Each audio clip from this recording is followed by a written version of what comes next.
Quick draw. Quick draw. Quick draw. Yes, Matt. And Matt is we fast. are live. All right, ladies and gentlemen, boys and girls, children of all ages, kids from 1 to 92. Matt and Charlie are back tonight doing a live video on a Monday, and we are sending this out to all of our social medias on Facebook, to our personal ones, to Riding Shotgun, to public safety and education, to Meet the Pressers, to Meet the Pressers Union, to Riding Shotgun on YouTube, and to Meet the Pressers on YouTube as well. Holy moly, that's a mouthful. That is a lot of electrons going out there. Yeah. Oh my gosh. Sure. And no one's tuned in. No, we got 6 people. Good. I just think somebody who's 93 is going to be offended that they, you cut it off at 92. Huh? Come on, man. I agree with that. All right. We got 9 people. We got Jeannie here. We got, Jeannie was one of our winners before, wasn't she? I think so. I'm losing track, man. I don't know. I can't keep track. I don't know. As I get old, it's like I forget. Like, what did I have for breakfast? Wait, do you have breakfast? You guys are lucky. Do you have turkey? Right, well, eggs and turkey? Quite a few days, right? All right. Well, let's get to it. Tonight on our show, we have Bill Dalpe from Patriot Firearms School. He is an NRA and a USCCA training instructor and a training counselor for both of them. He is the owner of Patriot Firearms School. He's the author of a book called After the Bell Rings. He is part of Target Nation, the only 3D virtual training, and he's not 3D virtual training, the only 3D target system, right? Yeah. And he is also he's the host of a podcast called It's oh my God, It's a Matter of Time. No. Oh, close. A matter of perspective. Matter of perspective, that where he talks about his personal stuff and one of the situations he has with one of his kids. A lot of personal stuff there. So not gun stuff, but it's all personal stuff. So it is great to have everybody. Deb, how you doing? Here. Deb tuned in. That's good. Deb's a local gal, isn't she? Isn't she from Massachusetts? And Maine. Yeah. And Maine. Yeah, I had the pleasure of having her in class a couple of weeks ago. Awesome. Her and her husband, nice. Scott. Great people. Yeah. Very cool. Very, very cool. All right. So Bill, talk to us, man. What's you've been doing the circuit here. We had you on Riding Shotgun with Charlie. You were on with Rob Beckman on the Firearm Trainers podcast. I think you've been on with Meet the Pressers as well, right? No, first time. Yeah, I know Clint was talking about it and just never materialized. So Clint was probably talking bad about Matt, and that's probably why it never happened. I sent him a text on Thanksgiving. He didn't even respond. Oh. And then he responded today, and he's like, "Yeah, just running crazy." And then I said, "Well, Godspeed," because his travels. And then he's like, "XO." So oh my! Well, thanks for sharing, but it's not that kind of show, Matt.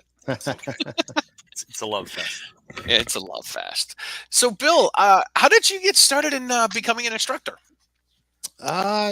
Just like how a lot of other people kind of got into it, hobbyist at first. And it took one woman to say, hey, you're pretty good at this. You should be an instructor. And I'm like, ha, ha, ha. And I'm like, maybe I should be an instructor. So that, I haven't looked back since. So nice. Went the NRA route, did that, just, every year doing something new. And, 20 something years later. So. Yeah. So fun fact for everybody out there, they didn't know, Bill and I did the NRA training counselor together at Anthony Calandro's place, Gun for Hire in New Jersey. And I have no clue how long ago. It feels like it was like 15 years ago, but how long ago was that? Do you remember? I don't know. I don't feel so bad then. It's like my wife saying, how long have we been married? And I'm like, I don't know. Right. For 12 years? Forever is not the right answer, Matt. Right. Longer than I want to remember. Oh, that's the wrong answer. Yeah, that's true.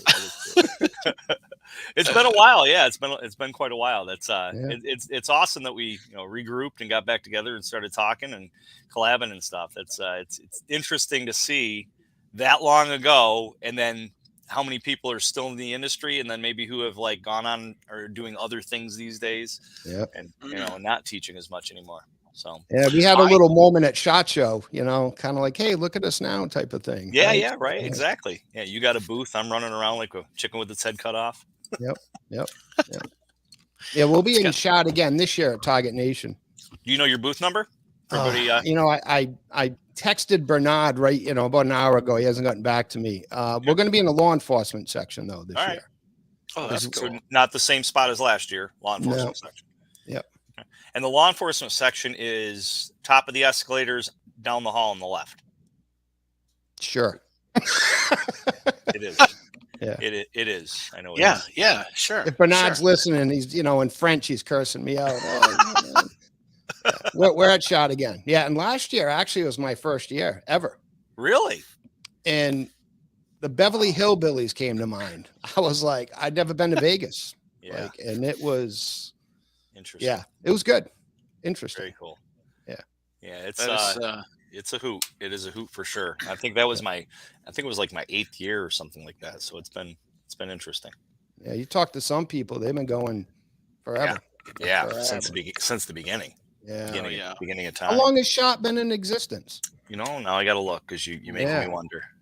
It's been quite a while. I'm not sure myself. The first time I went was in 2017, and then I went in 2020 and 2021.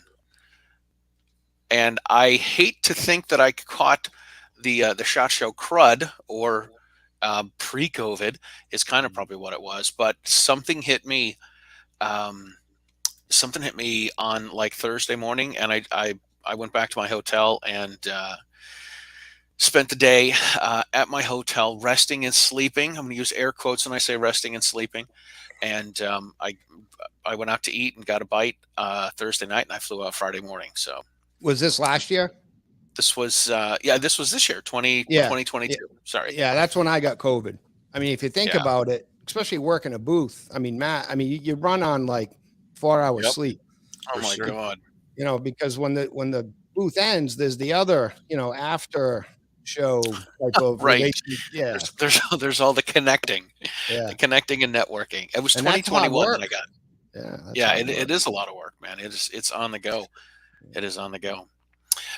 So Carrie Ann O'Clair is here. She is the Massachusetts DCP gal, and she's an instructor. And I went down to Carrie Ann's neck of the woods today, and I filmed a show with her and Renee Ganji for writing Shotgun. And then I filmed one of Gagney. Didn't I say that? Oh, Gagney. Yeah. Gagney. I think she's French. You want to be French. Gagney. When you say it like Gagney, you got to. and then I filmed Italian. That's Italian. I did the mustache. Italian, French. I got it. I don't know. What's this then? I thought we weren't that type of show. I digress. So real quick, I know you want to finish, but it's going to bug me. 44 years, guys. SHOT Show's been 44 years. I didn't expect that. I was going to say 30 or 40 years, but I'm like, that's too long. 1979, it was inaugurated. Wow. So, nice. Sorry, Charlie. Go ahead. Tell us. You went down to. That's right. So I went down to Renee and Carrie Ann's neck of the woods. I filmed a show with Riding Shotgun with them. And then I was on their show, which is called Sister in Arms. And she just sent me a link to their first episode on the Facebook. So it's pretty cool. It's two women talking about their path to becoming firearms owners and firearm instructors, and then they have people that are people as guests on the show. So it was a lot of fun. That's awesome. And I say that what I love about my gig is I get to hang out with all the hot chicks. Can I say that? You can, dude. See, you're not married. You're not married. I am. So if I say that, you can. So this is the deal. You could get in trouble, and it's fine. I say it. I could become a pervert. or you could get a girlfriend. You could get a hot girlfriend. I could. Well, let's see. One of them's married. The other one's engaged. So yeah. Or you can get your ass kicked. Right. It's kind of what it comes down to. Right. Anyway, it's like, oh my God. Right. And my good friend Mo is here. Mo Palma. She's got a wicked bad Boston accent. Oh my God. Oh yeah, I love those Stop Boston it. accents. Stop it. And David here mentions that it's hard to realize that 1977 was 44 years ago. Right? Doesn't it make us all feel old? Ooh. Mercy. I was just mercy. born. I was just born. Yeah. Lightning will strike you down, Mr. Dalpe. It shall. All right. So you've been an instructor a long time, and that led to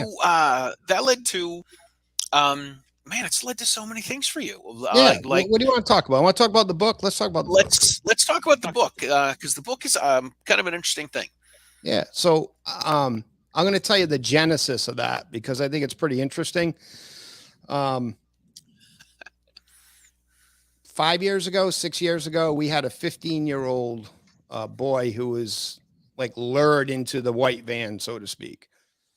And that bothered me. At 15 years of age, the youth should know not to do that, right? And it was discovered that it was, over drugs, right? Marijuana or something. So, but it bothered me. And I'm like, what can I do? Because I've always given back to the community through scouts or, various things. So I'm like, well, how can I use my time, talent, and treasure to give back to the community in this capacity? So I approached the school system, had a meeting with the superintendent and the assistant superintendent, and was sitting there. Now, at the time, this was 6 years ago or so, I taught the Refuse to Be a Victim program, right? The NRA situational awareness. So I bring the student packet and a couple of the promotional pamphlets. And the superintendent at the time is going through the student packet and is really excited. Like, this is great. We can include this and this and that. He got me instantly excited. I'm already thinking, because a lot of the material wouldn't be appropriate maybe for a 14-year-old, 15-year-old. So I'm thinking how I'm going to parse it, whether we do it over assemblies or classes, or all that's already going through my head. Got me really excited. Then the assistant superintendent turned over that promotional pamphlet. Tell me what she sees. NRA. She instantly said, ooh, this program isn't for us. And I'm like, oh no, I beg to differ. They support it, but it doesn't mention firearms really, blah, blah, blah, blah, blah. The superintendent pushed the student packet to me like a 1/4 inch, and I'm like, the tail was kind of wagging the dog. I couldn't believe it. I couldn't. So I maintained my professionalism, said, hey, look, keep it, give me a call. We'll circle back later. I was so frustrated, angered. Yeah. I had tears in my eyes in the parking lot. It's like, how can they deny these kids this information? Yep. That fueled the writing of the book. I didn't stop. I started like the day after, and I just wrote the book. And, I've been doing free, classes for scouts, the young Marines in Providence, right? They had me in there, kind of public service type things. And then, long story short, I just created an instructor program that I'm launching this week, actually. So this is pretty timely being on here. Very good PowerPoint. The program's only going to get better, as we get instructors. So that, that's going to go live this week. And it really does fit a need that I see, for kids. Giving them and that's the name of the book, After the Bell Rings, giving kids the tools they need to stay safe, right? There is a time when you have to have a conversation with your kids, and they're going to have to own their own personal safety when they're at band, scouts, over a friend's house, whatever. And giving them that knowledge, to me, is key, right? It's key. Definitely. I don't want to stop the flow here, but I do want to let everyone know, I forgot this earlier, that you should go to meetthepressers.com/giveaway and enter Fred in for the code, and you will be entered to win a $240 SIRT red laser training pistol from Next Level Training. And we're also got a bonus giveaway. Bill has some items that he's going to give away, a copy of his book and some of his training deck, drill deck cards that he's got, so that he's developed. So we're going to be handing those out. We're going to be giving those away at the end of the show. So please make sure you go to meettheprecious.com/giveaway. Last week we did a show with Michael Bain. We had a good attendance on the show, and oh my God, I think at one point we had 23 or 24 people that were tuned into the show, and only 16 people emailed. So last week there was a 1 in 16 chance of winning a SIRT training pistol, and those things are dynamite if you guys don't have one. For sure. And so there'll be 2 winners, just so everybody knows. And you're probably wondering what Fred is all about. So Bill, why don't you let them know what's up with Fred? What's up with Fred? Fred is dead. I hate to tell you. No. So Fred is what movie reference is that from? It's not Fred. Is it Fred? No. If Clint was here, he'd know. It's Zed is dead, and it's Pulp Fiction. Zed. Oh, my goodness. It's not a chopper. It's not a motorcycle. It's a chopper, baby. It's a chopper. Great movie. Right. It's Zed's chopper. Who's Zed? Zed's dead, baby. So Fred. Go ahead. Fred is a 3D, to sum it up, it's a 3D volumetric target. So we do defensive training, we teach people center of mass, right? I love to leverage the bounce, speed, and precision targets. Great. To me, it's one of the better targets out there. And it's center of mass. Well, that center of mass isn't just a flat sheet of paper. It represents that, that space where all the good stuff lives, right, to stop the threat. But that goes all around your body like a tube. Right. So that's what Fred leverages, a 3D volumetric target, where now instead of shooting center of mass, you're shooting center of exposure. And that's the whole the whole training aspect of it. Yep, that's Bernard there next to Fred. It is so versatile. We had a tremendous response at SHOT Show last year. And then budget cuts happened, but we're doing good. We cannot wait to get back to SHOT Show this year. It is really a great training tool. It really, really is. And we've created a curriculum around it. So that's the thing. A lot of people compare Fred with like a sheet of paper. You can't do that, right? It's something totally different. And I can speak to that for sure. I've used it in some of my classes, law enforcement and whatnot as well. And it's a great product. Love it. Appreciate it. The cool thing with Fred is that you can put him in a costume and give him a pistol grip Mossberg 500. There you go. And give him some sunglasses and shades. Yep. Absolutely. And you can do all sorts of things with them. Isn't there something you can do where you can drop, have them fall to the ground or something? Yeah, there's an interactive. Yep. So there's a base that you can get additionally, and we leverage balloons. And when you shoot it in the right spot, it'll drop. It's an interactive target. Yep. Through the head or the torso. Yeah. Yep. And the targets that you guys have, like if you buy some of the targets, then you get, or the target stands. If you buy some Freds, you have some downloadable internal guts targets that you can use to see where people really hit. Yep, we call it the voice card. It has 2 scale vital organs, heart and lungs, and it's free and downloadable, either in color, black and white, and you can make copies, print them all you want. Yep. We also have that accessory card if you wanted, which included that shotgun. It has a knife in it, has a high point,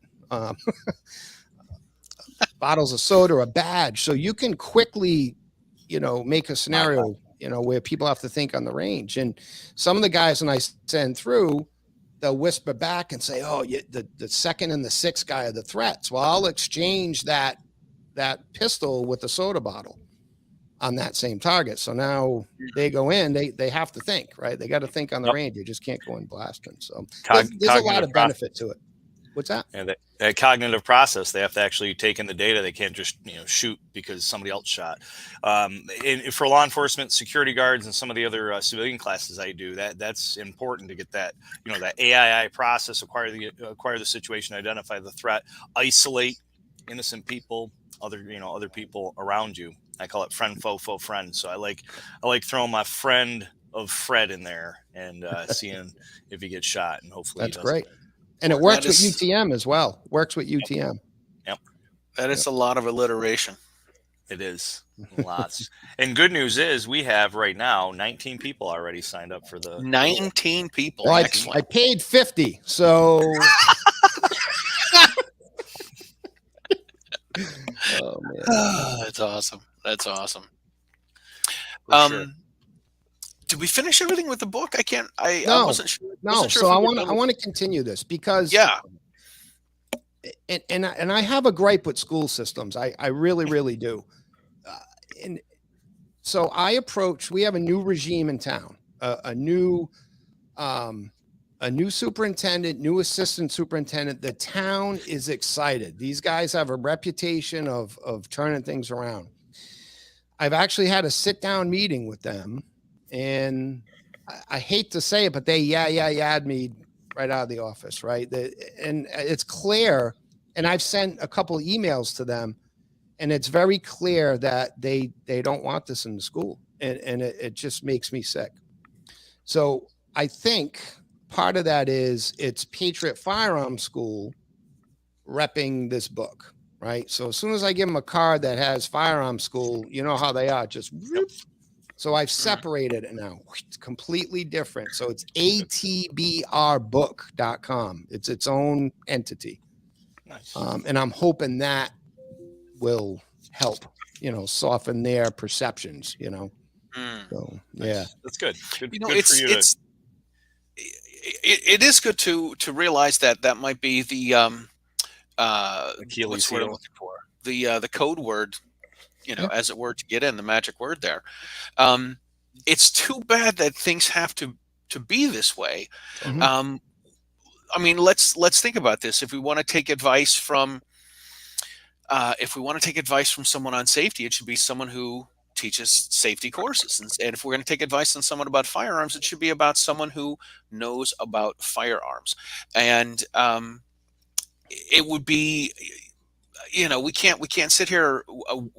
I know it's not us, but we as a society, we can't sit here and say, well, we're going to talk to the principals. We're going to talk to the teachers about what the teachers think they can do about stopping people. Yeah, you know what? I've been a teacher for a long time. There are plenty of teachers that say, well, I don't want to do this because that's maybe not part of my job, or that's what I don't have any training in. And I get it, but to me, this is where I sound like a chump. To me, my safety is kind of important, and it's important to me, and it's important to my family. And when I go into school, I want to make sure that I'm able to go home so I can raise my family. So why can't I protect myself when I'm at school? Why can't I have the ability to have a useful tool to protect myself when I'm at school? It's woke America. But that's the thing. This book has nothing to do with that. Right. Exactly. So Yeah. let's see. Again, there's a guy that teaches a safety course, and he's got this curriculum that teaches kids how to pay attention to their surroundings. And what I really like about it is you've got the trust circle, which is sort of The trust ring. the trust ring. ring. It's sort of based off the Cooper's color code. That might be, the color code might not be something that the kids would maybe get a grasp of. I got to tell you, after September 11th, when we had the color codes everywhere on the news, on the bottom of the crawl on TV, people were dealing with the color code, Jeff Cooper's color code all the time then. So the only reason why I have the color codes in the book is because this book is really targeted for, like, depending on maturity, 9-year-olds to say like 13-year-olds, right in there. And I thought kids could associate with colors pretty easily. For adults, we don't teach the color codes. I teach the O3R, U2R, ORI. And in the PowerPoint, and that's the next book. I have a next book. I'm halfway through it. The PowerPoint does include those other methodologies, which I think are more applicable, let's say, for the older kids. And that's in the PowerPoint. So if you do sign up to your instructor, you get a lot more of that information you can pass on to the kids. But the trust ring, there has to be a time where if there's one thing you say about me, I'm very practical. I'm a very practical guy. So Uncle Johnny may not be a good guy, right? So Uncle Johnny, and though he's part of the family, there has to be a time when you have to have a discussion with your child to say, look, you can't be alone with Uncle Johnny. Yep. Right. And that's what the trust ring is really all about. Where you put your trust. And I made it colors because kids like colors. Right. So, and that's a pretty, it's a pretty serious thing, those type of subjects, you know, when you got to tell your kid not to be alone with this person. Right. So, yeah. And I think too that having that conversation is so crucial that we don't do it because we don't want that uncomfortable conversation, and then something happens, and then we're like, in hindsight, we should have had it. You know, it's just like suicide, right? Suicide prevention. I mean, it's becoming more prevalent. I mean, how many people have we all known that have committed suicide? Everybody at least knows somebody who knows somebody at minimum that's committed suicide, and some of us have it closer. So, you know, it's kind of like we got to talk about it. It's got to be there. It's got to be up front. Yeah. Yep. Fun fact for you. The NRA, New York State, last week just came up with a bill to ban the NRA from any NRA instructors from being able to teach any courses. I've seen that. I thought of you immediately. Yep. So I'm blessed, lucky enough that I'm a law enforcement instructor and a security guard instructor. So I fall underneath that DCGS and certified instructor realm. But unfortunately. Speaking of instructors in New York, Lisa Ludwig just showed up. Yeah, I was just on the phone with her before we got on the air tonight. Nice. Yeah, she's killing it down there in Long Island in New York City. Long Island. Long Island. Like Long Island. Is that a true Long Island iced tea? No, it's just iced tea. Yeah. Oh my gosh. Yeah, Steve here chimes in and says that's BS. It's completely ridiculous. I've always had a this sounds horrible. I've always kind of had a I don't want to say a beef, but an issue with taking classes from police officers. And the very first class that I took to get a gun license here in Massachusetts was from a police officer, and I'm going to say he went through, it felt like 3.5 hours of legal mumbo jumbo and nothing about firearms. And I walked out of the class. I'm like, okay, I know I can't shoot someone in the back, but I don't know how to shoot. Right. Like, I don't know how to load a gun here.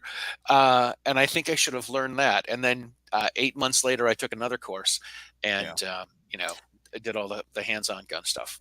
Yeah, there's a lot of military and law enforcement that really just are able to instruct because of their credentials, and a lot of people don't understand that as far as them not being able to shoot. I know a lot of civilians that can shoot better, that put the time in, the effort, the energy, the desire to shoot better, and law enforcement, you know, unfortunately, you know, if you look at it, the chances of them I put that up. The chances of them using their gun, or the likelihood of them using their gun in their entire career is you know, not as much as you'd think, right, as many people think. And it all depends on jurisdictions and geography and stuff, but it's still very, very, very, very minimal amount. Unless you're in Chicago or, you know. Right, inner city, yeah, Democrat-run places. Oops, did I say that out loud? That was out loud. We have people of all demographics trying to watch our show here, pal. Yeah, whatever. But we know. So you talk about law enforcement. So Fred, we're going to be at ILETA. You must know what ILETA is. I do. I usually go to ILETA. I didn't do ILETA last year, but I'm hoping to do ILETA this year. So March 20th to the 25th, in St. Louis, they've accepted our curriculum, which is very, very huge. So yeah, we'll be teaching some classes there. Yep. Very cool. This, the gun foodie here, Patrick, says the military and law enforcement have different objectives and responsibilities than civilians. And that is exactly what my point is. The police officers don't have to carry concealed. They carry their guns. They can carry them everywhere. They carry them out in the open. They carry spare magazines.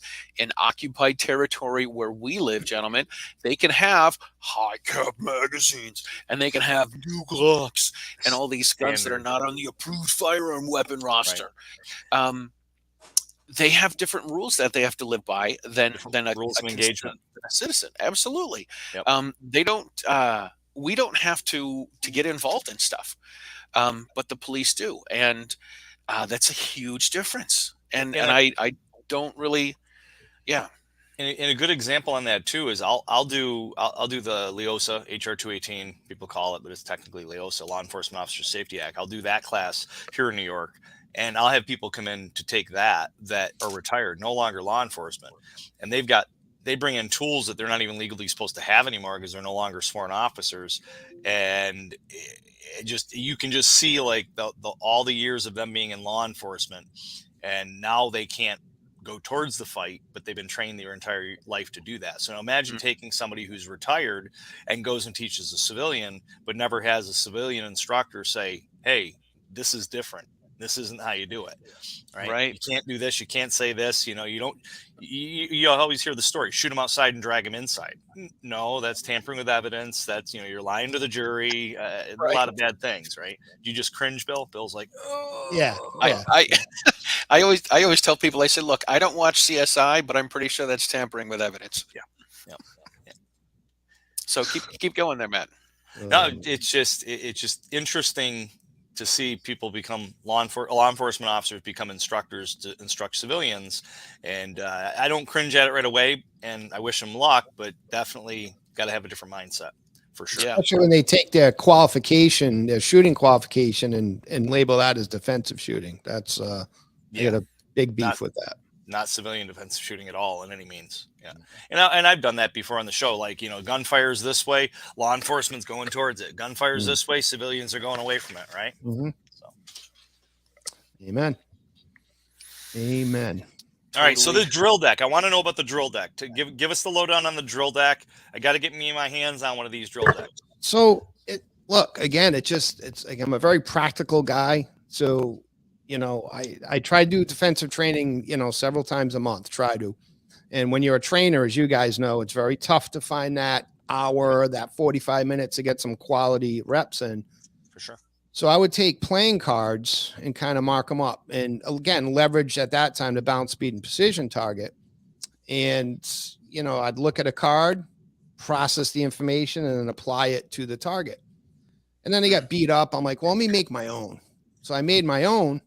And I used them. I'm like, this is a product. I'm like, this is pretty cool, right? So that's the whole idea of it. I have one for the bounce, speed, and precision target, the Rockwell RTG targets, and the RE Factor IQ target. So those are kind of like three popular targets. So I create them for that.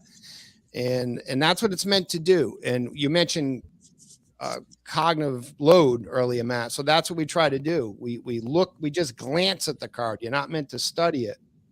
And then you apply what was on the card to the target. And it's a lot simpler than it seems, right? It really is. And to me, there's a lot of benefit for that. Yeah. And I think it's crucial for us to be doing stuff like that, us as instructors, even not just our students, but doing stuff like that to just try to keep fresh, keep our mind going, so that we're not in that stagnant thought process of that looks like a gun, that looks like a cell phone, this type of person, the stereotypical things that we just are accustomed to.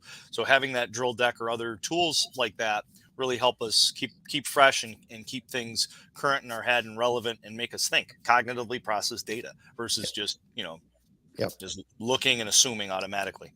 Right. The way I say it is, how do you surprise yourself at the range? You really don't. Right. And that's what this is meant to do. I do have another version of it that's going to be coming out. I was hoping for Christmas, but there's no way. So probably for the spring. I'm pretty excited about it. Yep. Very cool. So, yep. Very cool. And now you'll be at SHOT Show. Mm-hmm. And Charlie, are you going to be at SHOT Show? I will be at SHOT Show this year. Oh, nice. Yes, looking forward to it. I'm debating with my roommate about whether or not we should rent a car. Well, I already rented a car. We're staying down at like the Fremont area, so it's going to be. Hey, I'm in that area. I don't know, a mile and a half or something. I got you. I don't know. So we're debating the whole: do we spend more money on Uber, going back and forth a couple times a day, or do we just rent a car and pay for parking? So. Yeah, rent a car. We'll have to see. And speaking of that, Dave's going to be coming too. Dave's going to be my my caddy. he's coming along. It'll be his first time at SHOT Show, so he's coming along, and he's gonna. Nice. Bring the liquid IV. All right. So did you see the question here, Bill? No. David, question. Do you read the card yourself and act, or do you have a battle buddy read it to you? Oh, Dave, that's the thing about this drill deck. You are limited by your imagination. The way I designed it was that you look at it, that's kind of like your startle reaction. You see it and then you apply that information. But I do have friends that use it on each other. So they'll just pick a card and call it a command, and they do it that way. So some people actually have a game, make a game out of it. Very good. So you're really limited by your imagination. You can use them any way you want. There is a specific way that I use them, and that's on the tutorials, but I mean, use it any way you want. Yeah. Yep. That's awesome. Cool. Mixing it up, man. Mixing it up. Yep. That is some good stuff. Now, tell us about your podcast, which is not necessarily gun related, right? Yeah. So only 10 episodes, learned a lot. I used, the video quality was like, remember Max Headroom? Looked like Max Headroom, and, so the first 10 episodes were to see if I wanted to do it, to test it out. And I do. I'm going full force with this starting in January. Awesome. And I'm going to try to keep this short. The genesis of this was I have a son with Dravet syndrome, and that's a catastrophic form of epilepsy. And in that, there's a lot of struggles, as you would imagine. And I always seen all the events we went to that the dad really didn't get credit where credit was due. Not that we look for it, but not only did he have to do the thing he had to do, but he had to go to work and still carry on. And so I was going to write a book for dads on this. And then I'm like, well, you got to write about the mom. And if you're going to write about the mom, you got to write about the siblings. And so it just blossomed. I said, you know what? Let's just make this video cast podcast. And now it's for anyone, right? So the eye is on special needs parents, siblings. But my idea was this. We learn best through storytelling, right? And especially hearing people's successes, failures, where they went wrong, where things went right. So that was my vision, is to have people come on, tell their story, and, we all learn from it, good or bad or indifferent, or, so that's it. It really, none of us has our shit all together.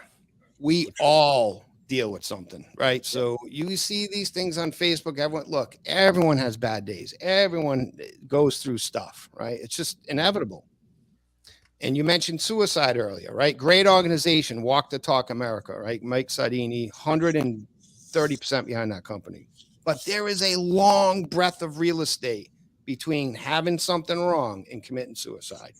And that's what I'm trying to tackle, that real estate in there, through people sharing their stories. And it's yeah. And I got to be honest with you. The first 10 episodes dug up some real deep stuff I had down. And that's why I took like a 3-month break. Right. For sure. For sure. Yeah. And we watched, my wife and I watched a movie the other day, or about a week or so ago. And it brought up some things that happened before we were together in high school for her. So yeah, so that stuff, talking about things, seeing things, movies, just, smells, bringing back that PTSD and stuff can definitely bring that stuff up. But I think that's, it's cathartic in a sense, right? It helps you heal. And parents of, especially Dravet kids, I mean, any sick child have PTSD. Like I definitely suffer from it, and we do, but we cope with it. We communicate. Our philosophy is, if Alex is smiling, we're smiling. Amen. Right? If he's smiling, we have no right to feel sorry for ourselves, or just no room for it. So, but that was the genesis between the whole thing. And that is a passion project that, I'm not giving up on. A lot of time, effort, and energy, doesn't pay the bills, but there's more, there's more than just money, right? So yeah. Well, I always like to say that we can't take any of this tangible crap to the grave with us, right? Nope. So we're here for, honestly, relationships. Yeah. Yep. So yeah, This is good stuff. yeah. It is. It's very good stuff. So I'm looking forward to coming on and talking.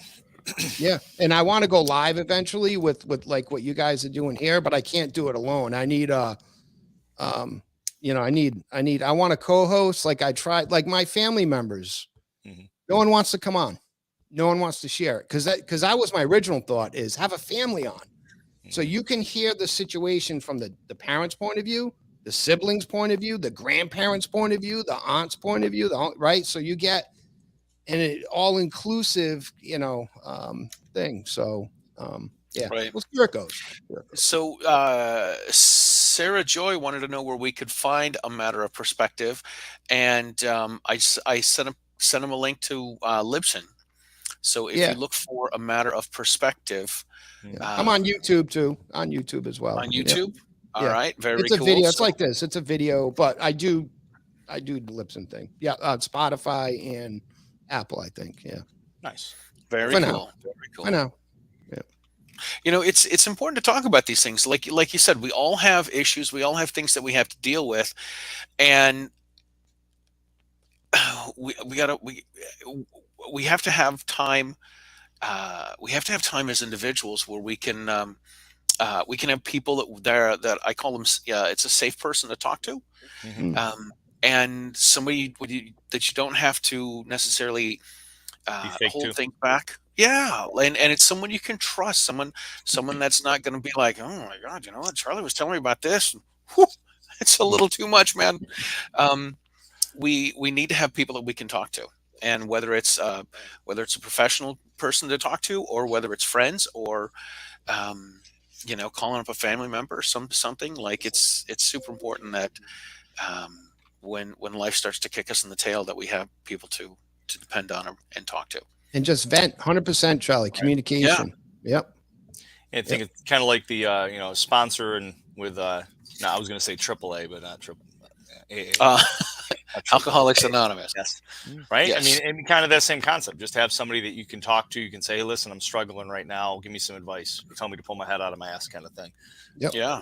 I think that's tough, because we're always going, running, doing so much, and sometimes we don't take that break, and then when we run into a wall, right, frustrated, flustered, and don't really have somebody that you can necessarily reach out to, or you feel like if you reach out to them, like you were alluding to, Charlie, like, whoa, okay, yeah, that's a little too much. I don't want to hear about your erectile dysfunction or something like that.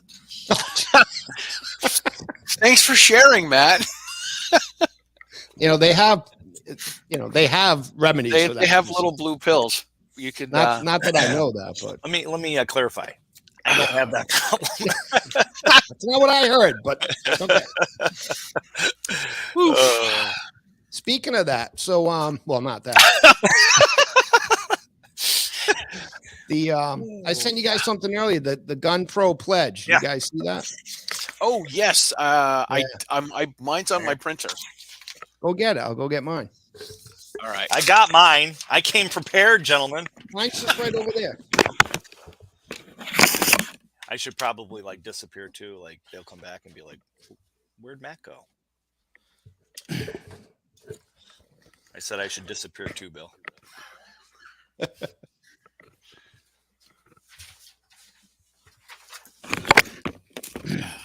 So if anybody's wondering, the Gun Pro Pledge is what we're looking at right now. And we are all going to, I was going to be rude and say coaxed into this by Bill, but no, truly it's a good thing. Explain it, Bill. So you hear this term all the time, gun safety. And to me, that it's just so overused, that saying. So this is like responsible gun ownership, right? To be a responsible gun owner. And when I first seen this, I'm like, but then the more it washed over me, I'm like, this is what we've been missing in our industry. So I'm going to read it. All right. So the premise is you sign it and you need 2 witnesses. So after this, me, Matt, and Charlie will scan it and send it to each other. All right. Nice. So I'll read it. And you go to Gun Pro Pledge, I think it's .org. Yeah. gunpropledge.org. So it starts off, as a gun buyer committed to responsible gun ownership and preventing harm to myself and others, I, write your name in, hereby pledge to, number one, get education and training in the responsible and safe use of my firearms. Number two, take steps to prevent unauthorized access to or irresponsible transfer of my firearms. Number three, seek help and remove access to my firearms during times of extreme emotional stress or mental illness that could impair judgment regarding responsible use. And then you sign it, date it, and you have two witnesses.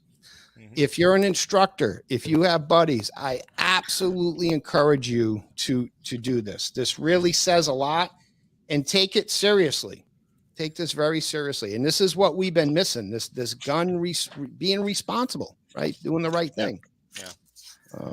Yeah, I think sometimes we, just like anything, even with safety and being cognizant of locking your doors, setting your alarm, transitional spaces, situational awareness stuff, we get complacent as humans. It hasn't happened in a while, and we kind of let our guard down. And I think even with this stuff, like the education and the training, not taking training. This year I did 100 hours. Last year I did 150. Next year I want to try to do 200, but if I break 100, I'm happy yearly taking training from other people. Prevent unauthorized access. How often do we say, well, I'm just going to put it up on the shelf in the bedroom versus because it's easier, it's quicker, that kind of thing.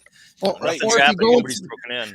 Yeah, going through an emotional tough time, right? Like if you've lost a loved one and you're just not right, saying, okay, Matt, can you come? Or it'd be Charlie, can you just take my guns? He's going to say, well, I need 4 safes, you son of a, no, I'm kidding. But do I get the safes too? I did something. I did this when I was going through my divorce 12 years ago, and life was really falling apart for me. I did that 3 times. I went to 3 of my different friends, and I'm like, "Hey, man, here's my gun cases. They're padlocked. I'd like you to hold on to them for a little bit, just because things are really ugly and messy. I'm going to keep the keys. You keep the guns in the cases and the locks, and I can't get them without you, and you can't get them without me." And I did that, and I had a friend hold them for a month or 2, and then I took them back, and then a month, another month or 2 after that, I brought them to another friend and did the same thing. I did that 3 times when I was going through my divorce. It takes courage to do that. It does, because you've got to man up and say, "Hey, man, things aren't pretty," and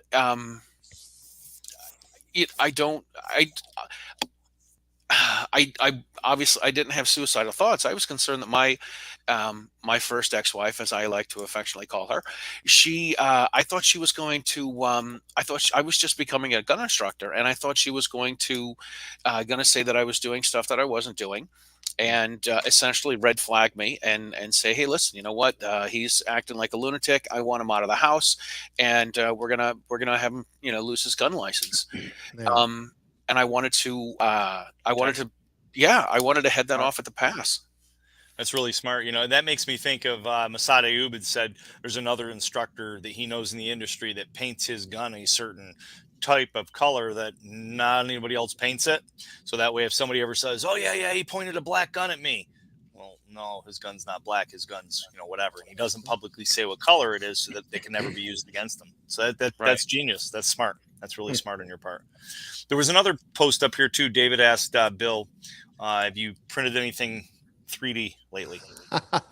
No, I haven't. In fact, I'm donating my 2 3D printers right now to a school. A friend of mine's son goes to the school. I'm going to donate them there, and I'm going to be getting a new one. So, nice. Yeah, I'll step up my 3D printing game after the first of the year. Yeah, cool. Yeah. Very cool. Not to go back and belabor a point. I do want to let people know that on the most this came out last week, but the newest Armed Lifestyle magazine, I went back and revisited my show that I did with Michael Sedini in Phoenix, and I gave him a call, and we spent 25 minutes, maybe a half hour on the phone.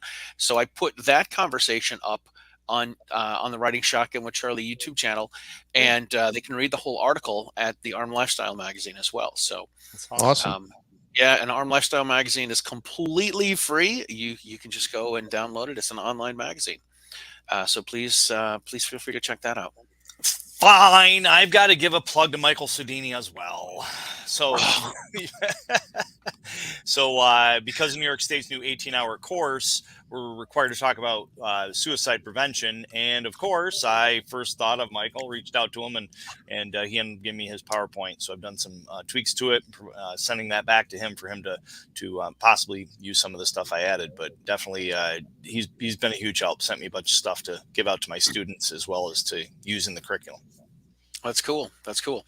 All right. I'm going to go back to Sarah Joy's question here. When a family is going through something difficult, like a child with a chronic illness, what are ways people can reach out respectfully, and what are things not to do? Any thoughts on that? To the family? Yeah. Like if you, I guess, how would I reach out to somebody and say, hey, listen, why don't I take your guns for a little bit? Why don't we? In that regard, that's a tough one. The person's going to have to be receptive to that. Yeah. You know what, though? Yeah. Right. If this is a pledge that's signed, which, by the way, I just sent this to both of you gentlemen, so you have my copy already. I'll scan mine after. Cool. Okay. Then you can call them on it. Like, say, hey, listen, you're going through some stuff. And then if they're like, no, I'm fine. So you might be fine, but what harm is it going to do? And you know what? That could bring them back to a time mentally when they sign that and they're like, oh yeah, you know what? Yeah, maybe he's right. Yeah. It is good to have an accountability partner, whether it's for this or other things that people want to do. But it's nice to have somebody to say, hey, listen, you know what? Just want to check in. Just want to make sure everything's okay. And that's all that responsibility thing, right? People call it safety, but it's not. It's responsibility. And this makes me think of something that I think is a good topic. And obviously, the show is about talking to awesome people like you, Bill. So I really like that it's going in this direction. How often do we say to somebody, hey, how you doing? Yeah, I'm doing good. It's just platitudes. We're just saying it just to say it. To challenge everybody, even myself, because I do it, right? Take that step further. Try to really, is everything all right? How's things going? You doing good? Because I think we just say that because we don't want to talk about the negative and be that person that talks negative. I've had that with Clint. I've said to Clint, like, hey man, I'm sorry I'm unloading on you and talking so negative, and try to change that. Take it a step further and see if we can dig in deeper than the just how you doing? Yeah, I'm doing good. Right. Yeah. I think that we need that because I'm not going to say, yeah, well, my this broke down and that broke down and this person's sick and this relative died. Usually that's not something that we want to talk about because it shows that we're weak and we've got. And so, like, from my perspective, like, people say, oh, how's Alex doing? Great. Because, I view it just my own personality flaw. Like I'm whining or, so it's, I don't want to burden someone with that type of, you know what I mean? That type of thing. That's the way I view it. Is it wrong? Probably. But I do vent. Yeah, I do vent. Yeah. When I was talking with Michael, he said one of the things he asks people is, how are you holding up? And how are you holding up it's the same thing. How are you doing? But it's different. It is different, and it caught me off guard. I'm like, "Ooh, how am I holding up?" Sounds like this person really cares. Like, sounds like they really want to know, what's going on. That's good. That's good. Yeah, I've got a couple friends that that I check in with every other week, and I'm like, "Hey, man, just checking on you, see how things are going." Just a friendly little text. Yeah, and that's all it takes. A text, a message. During the holidays, I'm always putting a video on about that. Like if you know someone who's alone, give them a call, send them a text.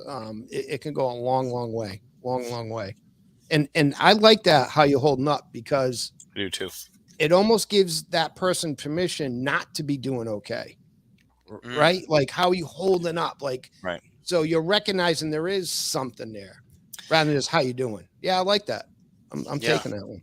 I thought it was really good. I like that. Yeah. I mean, you got to ask open-ended questions, just to, yes or no questions. You just get those automatic responses. So I think how you holding up, I like that. Just changing the norm, right? Yeah. It's like It in is. law enforcement, we don't say calm down, because like, Bill, I want you to go and tell your wife to calm down. Right. Yeah. Okay. Yeah.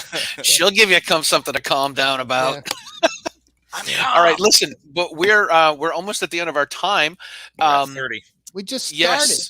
Yes. I know didn't it is. So if you're watching the show and you have not gone to meetthepressers.com/giveaway and entered the code FRED, that is the code you need to get to put in to get entered for the SIRT pistol giveaway, the red laser training pistol giveaway from Next Level Training. You need to do that now because Matt is going to start tallying up all of the numbers. Bill is going to pick a number, and that person is going to get the SIRT pistol, and then Bill is going to pick another number, and that person is going to get a little care package from Bill of his drill deck and his book, After the Bell Rings. Cool. So please do that. Bill, plug your stuff away, man. How can people, they find Patriot Firearms? Where can they find the book? Where can they get the podcast? Yep. So I'll start with the book. The website, the URL is ATBR book. So After the Bell Rings, atbrbook.com. If you want to become an instructor, just fill out the little thing there. And again, I'm launching that this week, right? This week. If you want to buy the book, it's for sale there as well. The school is patriot-firearmschool.com here in Massachusetts. So leverage us for training. The podcast is a matterofperspective.org. That's kind of like the quick website I did. You can get to where it is from there. Targetnation.com. That's where you can get the 3D targets. Yep. Targetnation.com. Yep. That's it. That is excellent. All right. Mr. Matt, do you have a number, sir? I'm doing it now. Pulling it in now. Melvina, you signed up 3 times. That's not allowed. That's cheating. Does she think we're not going to find this out? Do not know. I do not know. All right. So let's do. I'm going to make sure everybody who put friend? Come on. It's not. Oh, somebody typed that. Somebody typed that in the comments. She said her spell check took over. Oh, is that her? Okay. I did see that. Sure what she was talking about. I didn't know either until I just saw it. And then you reminded me. That was Jessica. It was How many Jessica. times did Jessica? All right, Jessica, we'll let it slide. We will let it slide. How many people tuned in tonight? We were over 30 at one point, and we had 30 people. Well, 28 because of Melvina. Deb, I didn't forget. I'll send you an email tomorrow morning. I didn't forget. All right, let's see. All right. So from David here, this is good IT stuff, Mr. IT man. The form makes it look like your entry was rejected after you submit. I checked it earlier. I don't know. That's interesting. I checked it and it gave me a green box. So I'll just remove the. And the problem is if I remove the captcha, then we get even more spam than we already get. Nice. Maybe Melvina was having issues. You know, some of us are still having issues. Okay. I'm out of my tea. Excuses. I'm out of my tea. All right, let's see, Jessica. I got to get rid of some of these Jessicas because we got 2 Jessicas. Sorry, it's taking a little longer. It's a highly trained professional. Drill decks make a great stocking stuffer. So doesn't the book. Yep. So give me a number. There's plenty of time to order it to stuff the stockings. Yep. Give me a number between 1 and 30. 1 and 30. We'll pick 15. Right down the middle. Boom. Okay. Is it me? No, I'm kidding. Is it you? No, it's me. Holy cow, it's me. I'm kidding. That was nice. You know, there's one guy on the screen here that doesn't have any of those SIRT pistols. You know what I'm saying, man? I'll throw you in the list this week then, my friend. I totally didn't know that, I don't think. We'll make it happen. All right, good. So I weeded out some of the doubles. Them double people trying to get. All right. Well, Matt is still trying to figure this out. I just want to say, Matt released a video with Master Ken this past week where he tased Master Ken. Nice. And if you haven't seen it, you need to go check it out because it is pretty entertaining. And there was a lot of people saying that he did not restomp the groin. So that will be up on Meet the Pressers. So you'll get to see Master Ken stun gun me and then restomp my groin. Nice. So, well, that's what really counts. Our first winner today is Deb Schmidt. Deb, nice. Deb, all right. Deb wins a SIRT pistol red laser from NextLevel Training. Thanks, Mike and Awesome. Brett. All right, she's number one, and then let's see. Give me another number other than 15. 3. Ooh, 3. Okay, so all right, 3 is 3 is David Moultrup. All right. Yeah, David. All right, so Well, I'll just need his address, all his information. So okay, yeah, I'll forward you his the registration for tonight, and then you can tag up with him. can I plug one class? Yeah, go ahead. No, of course. Teaching before you carry and defend class at Gun Owners Action League this Thursday. So still a few spots open. Cool. Yeah. You took that class, Kelly. I did. I took it back in the spring, and I got to say, it was a really good class. It was a mix of really a mix of everything. Like there was some USCCA talk. There were you had some videos from active self-protection. It was a really good class with all of the different, all the different things I've seen from all of the all the other folks. It's a good blend of everything, and it tickled my ADD. So that was good. Good. Yeah. What's your ADD? Tickled my ADD. I'm leaving that there. I'm not. That being said, my ADD's kicking in now. Everybody, thanks for watching. Thanks for listening. Bill, it's been awesome. I always love catching up with you. You're such a stoic, smart, awesome individual. Yeah. I love hanging out with you. I'll pay you later. Yeah. Well, thank you guys for doing what you do. You guys are tireless, and I really appreciate it. I really do. We try. We try to stay relevant. Keep our name in people's mouths. Absolutely. One more thing. NextLevel Training. We are going to have them on next week or the week after. I think it's the week after. I think. Let me see. Yep. Was it the 8th? Talking. Let me figure it out. Yeah. Yeah. I think it might be. So it is interesting. We do have a new person. This person probably did an email, but you can find love on the best dating site.